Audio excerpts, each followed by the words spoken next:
Candlestick anatomy. What are candlestick charts? There are several ways of viewing a chart's data. A couple of the main ones you may hear or see are line charts, bar charts, and candlestick charts. You will be using the candlestick chart. Candlesticks can also be referred to as candles for short. Although these rectangles look very simple, they give us plenty of data to read. Not only can each candle tell you if price went up or down, it can tell you the open price, close price, highest price, and lowest price of each candlestick. How do candlesticks work? Candlesticks operate off of time. For this example, let's use an hour as a unit of measurement. While using this unit of measurement, each candlestick will make up of 1 hour of time. At the beginning of the hour, a candlestick will begin to develop and it will stop developing at the end of the hour. Within the hour, price will have created a price point in which it opened and a price point in which it closed. If the close price is higher than the open price, then the candlestick will be considered a bullish candlestick. A bullish candlestick will be represented as blue. If the close price is lower than the open price, then the candlestick will be considered a bearish candlestick. A bullish candlestick will be represented as, my bad, that should be a bearish candlestick, will be represented as red. A candle may also contain wicks. The wicks represent the highest and lowest price points of the candle. These prices show the fluctuations in price that were not in between the open or close price. Every candle will always have an open and close, but not all will have wicks. The open or close prices can also be the highest and lowest price within that candle if there were not any wicks. I know that was a lot of information. Do you guys want me to break it down a little bit more? Yeah.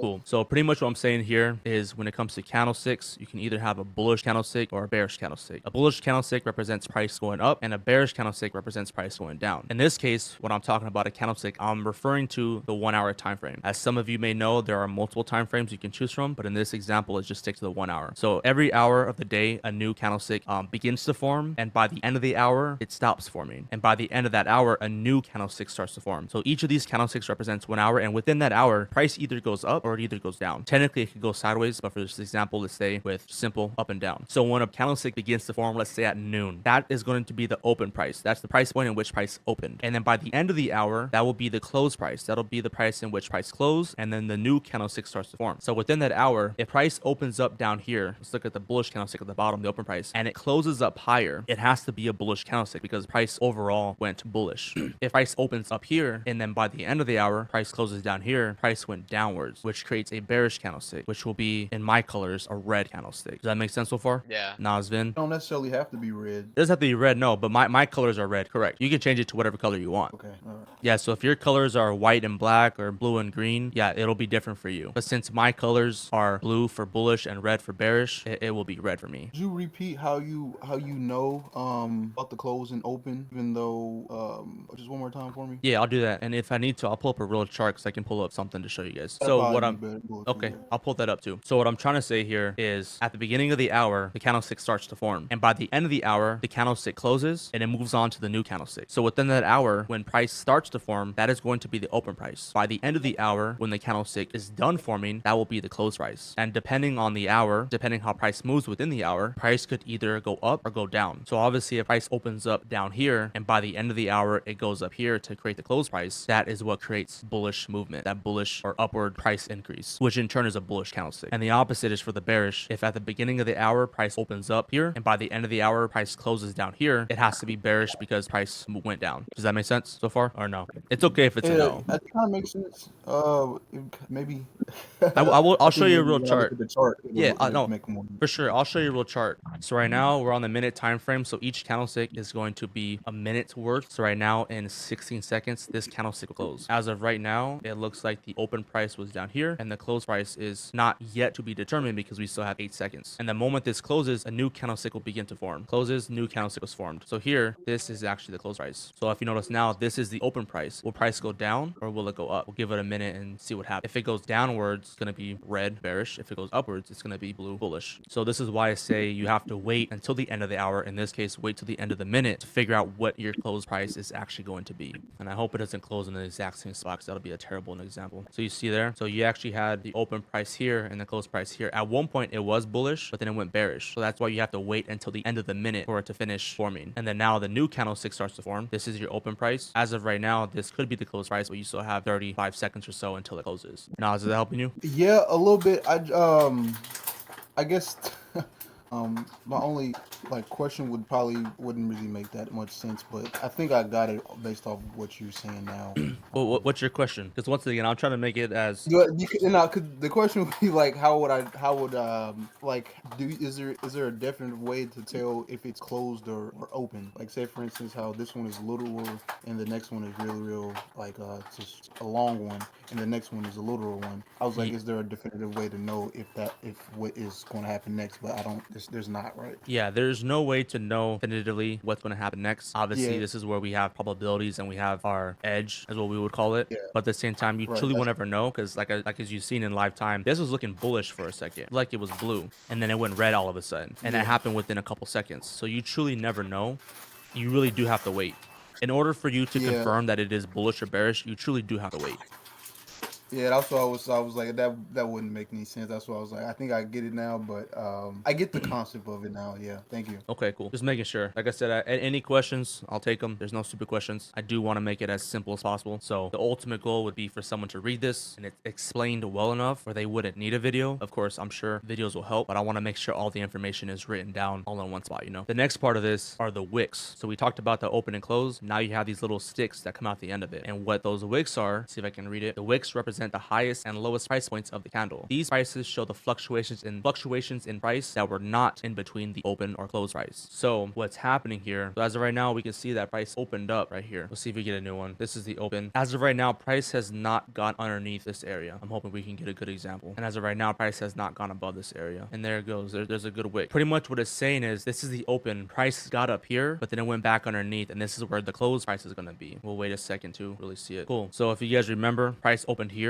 price went up, and then price shot down, and then it finally closed here. So this wick is just showing you the price, the fluctuation in price that was not in between the open and close. Because again, this right here is in between the open and close. This right here is not. If there was a wick right here, again, it isn't. There doesn't always have to be a wick. In this case, there was not a wick. But if there are wicks, that's just telling you the price fluctuation that was not in between the open and close. Does that make sense? I think so. Yeah. So if you have a wick to the downside, that'll be the low. That'll be the lowest price point of the candle. A wick to the upside will be the high, which is the highest price point of the candle. Whether it's bullish or bearish, it'll always be higher low and then high and low. The only thing that really switches is the open price and close price. Once again, if the open price is lower than the close price, it's going to be bullish. And then vice versa, it'll be bearish. And these colors that you see for me, they are blue and red. These are considered the bodies of the candle. So you have the body and the wicks, and it tells you the open price, close price, the low and the high of the candle as well. Good so far? Yeah. So this part right here, I break down some ways of reading more information on the candles. If you guys have been trading for a little bit, or maybe you've done some research, you guys probably have heard of maybe different candlestick names and different terminologies and different candlestick books and patterns and the three soldiers and a shooting star and blah, blah, blah, blah. Have you guys heard of those things? Yeah. No. No? Okay, good. Yeah, good that you heard of it, but also good that Nas hasn't heard of it because I think it's a bunch of nonsense. I break it down very simple because I have read those books before, and to me, it's just a bunch of nonsense because I'm not saying you can't use them, but if you truly just understand what they are trying to say for what they are, rather than remembering or memorizing all these different crazy patterns, you'll be fine. You really only need to look at the wicks and you'll get a good gist of what's going on. So hopefully after I explain this, it'll make a little more sense. So one thing I look for are exhaustion wicks. One way to get more information out of a candle is to look at the wicks. The wicks can tell you if there is buyer or seller exhaustion. Buyer's exhaustion. Buyer's exhaustion is when you can tell that buyers are getting tired and sellers are starting to step in. You can see this represented on the candle when there is a long wick to the upside. When there is a long wick to the upside, this tells us that buyers did move the market up to the high, but then sellers stepped in and caused price to close at a lower price. Sellers are more in control. So what I mean by that, buyer's exhaustion is just pretty much telling you that buyers did step in, but sellers came back and took more control. So this could either be a bullish candlestick or bearish candlestick. What I'm really looking at are the wicks. So I might have to show you a real chart to get you a better understanding of it. But if you remember, let me see if I can explain without the chart first. So once again, buyer's exhaustion, buyers are exhausted and sellers are stepping in. So do we recognize that since price has this big wick to the upside, at one point price was bullish and price had to get all the way up here? Do you guys understand that part? Yeah. Okay, cool. So we understand that price was once up here. In order for price to get up here, buyers had to push the market up there. Sellers aren't going to push the market up there because they're selling. They're pushing price downwards. Buyers had to push price up there. Price got all the way up here, but then it created this big wick. So what this tells me is buyers did get up there, but at the end of the day, sellers took control and pushed the market down. So in this same example, price was bullish. It got up here, but then the buyers got exhausted. They couldn't keep their price price point, sellers overpower them, took control, and push price down. You guys get that one? Yeah. Cool. So for sellers exhaustion, sellers are exhausted and buyers are stepping in. So price push down here. Once again, the sellers are the only ones able to do that. Buyers are the ones trying to push price up, but sellers came down here, but they got exhausted. Buyers stepped in to control and created this wick. And they create that wick by pushing price back on up. So the longer that wick is, whether it's for buyers or sellers exhaustion, the more exhausted they are and slash the opposing order, the stronger they are, or the more present they are. You guys following along? Yeah. The next one is the doji. When there is a long wick on both sides, we can call this a doji. All this means is at this specific time, both buyers, at this specific time, it should just be both buyers or sellers were equally, both buyers and sellers were equally present and equally in control. So here you have the body of the candle. Typically in a doji, the body of the candle is relatively small. There is no set pip count or set size. It's just if it looks small, it's small. And if there's long wicks on both sides, this just tells you that buyers push on up, but then sellers push them back down. Sellers push down, but buyers push them back up. So they're equally present. No one's pushing price higher or lower. They're just kind of battling it out. And that's what a doji truly is. Any questions? No. The next one are volume candles. Another way to get more information out of candles is to watch for the volume when they appear. Volume candles are candles that produce large moves in the market relative to the previous candles right before. It can be one or multiple candles. Volume candles are present when there is a large amount of either buyers or sellers in the market. Bullish volume. Bullish volume is when you have one or more large bullish candles relative to the previous candles. A bullish volume candle will tend to have a little to no wick to the upside and a long wick to the downside. So here, bullish volume, you can tell that this bullish candlestick is fairly large and there's this long wick to the downside, meaning price did come back on down here, but so many buyers stepped in that caused price to skyrocket to the upside, caused this long wick, and caused price to push up. And typically there will be little to no wick to the upside. The opposite for bearish volume. Bearish volume is when you have one or more large bearish candles relative to the previous candles. A bearish volume candle will tend to have a little to no wick to the downside and a long wick to the upside. Once again, buyers did push on up, but there was such a large amount of sellers that stepped in, caused this huge wick, and caused price to even expand further to the downside. And typically these candlesticks will be relatively larger compared to the previous candles. So what I mean by that, I'm not sure if I can find some good examples right here. If you're looking at these candlesticks relative to this one here, you can tell that a lot of sellers step in here. You have small movement, gets a little bigger, and then you have this huge one right there. So this will be that bearish volume candlestick that I was trying to show you. Even here, you can see it took 4 candles for price to get up here. The price starts here. It takes 1, 2, 3, 4 candlesticks to get up here. And all within one candle, this bearish candlestick just sweeps out all 4 candles. So this is that bearish volume candle. A lot of sellers stepped in. Go ahead. I was gonna say, in this instance, would you make any moves, or would you just wait until something else happens? Yeah, no, in this case, I'm not talking any entries or actually taking any trades. This is just reading the charts and reading it for what it is. The information given, learning how to read it. Yeah, no, I know. I'm saying, like, if you were wanting to make a trade here, like, for example, hypothetically, if you would put some money in, would this be something that you put a trade on, or would you wait in this instance for something else to happen? My entry criteria is a little different. I won't just enter off of a volume candle. It would help with an entry, but once we get into it at the very end, I do go over entry techniques and you'll get to see exactly how I'm entering into the market. Okay, all right, okay. Sorry. You know what I'm saying? Volatility. The last way you may be able to get more details for a candlestick is by viewing the volatility. Volatility refers to the rapid fluctuation of price. It can be the rapid fluctuation of price in one direction, but typically you will see it quickly going up and down. This is caused by large amounts of opposing orders being put into the market. So I didn't have a good illustration of this because you need to have a video of it, and sometimes it is hard to come by. Typically the volatility kicks in when there's news events. I haven't seen any crazy news as of recently. I guess even here sometimes you can see it all happen at the same time, but for example on the 1 minute time frame you have just this crazy move. Price goes on up, has this crazy fluctuation of moves, and then goes on down. Again, I don't have a video of it, but a lot of times when you're on the you will see volatility like in the moment, like it won't even close yet, but you will see it. And I should have came better prepared maybe with a video or something, but sometimes you'll actually be on the charts looking at it like this, and you'll see like a crazy spike to the upside, back down, back up, back down, and then finally it closes. So when you see those sporadic moves, not just price moving in one direction, but it's moving up, down, you will see that during news events, which we'll get into another section, but hopefully that explains it enough. I don't think I was as prepared as I thought to explain volatility, but essentially all it is it's very similar to volume, but it's sporadically moving. It isn't just moving in one direction, it's going up and down rapidly. Does that make sense at all? Yeah. Yeah. And that's why a lot of times they say don't trade news because the volatility can get really wild. Yeah, I'm sure I have an example somewhere in one of these chats over here, but I don't have it right now. But I'll make sure I'll get that to you guys in the chat so you guys get a solid understanding. But other than that, we got candlesticks on the charts. Let's take a look at a real chart. In the real markets, you will see these candles in many different forms. There will be different shapes of bodies or just shapes. Yeah, shapes of bodies and wicks. One thing that stays pretty consistent are where the open and close the close points form. I think it should be close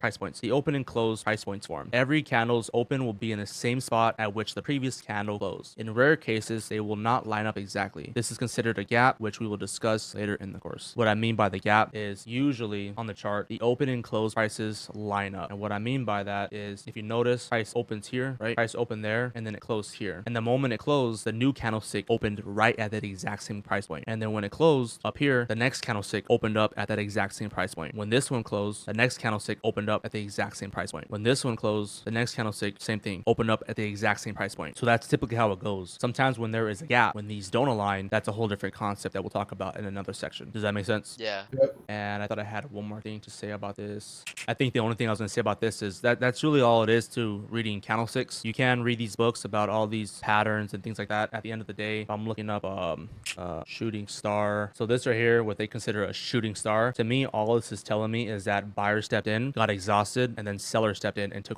control. Same thing here. Buyer stepped in, weak buyers, and then strong price rejection. Sellers are in control, you know? So I think in this picture, I can't find it. Let me go back one. Oh, it's right here. They're showing that this shooting star is a signal that price wants to go down, which in this case, it does work, but I'm not calling it a shooting star. I'm not giving it all these crazy names and memorizing all these different patterns because there's so many patterns out there. There's literally a book out there, I believe, called Japanese Candlestick book that just goes over nothing but candlestick patterns. At the end of the day, if you look at it from buyers and sellers, you will be able to read it. That's why I wanted to make sure at the very beginning, you understand how the market moves through buyers and sellers, how your orders affect the market, which are buy orders and sell orders, which in turn are buyers and sellers. So that's how I see it. You want to go and read 500 different patterns and learn them, go for it, be my guest. But I recommend that you keep it very simple, read it for what it is, and trade what you see.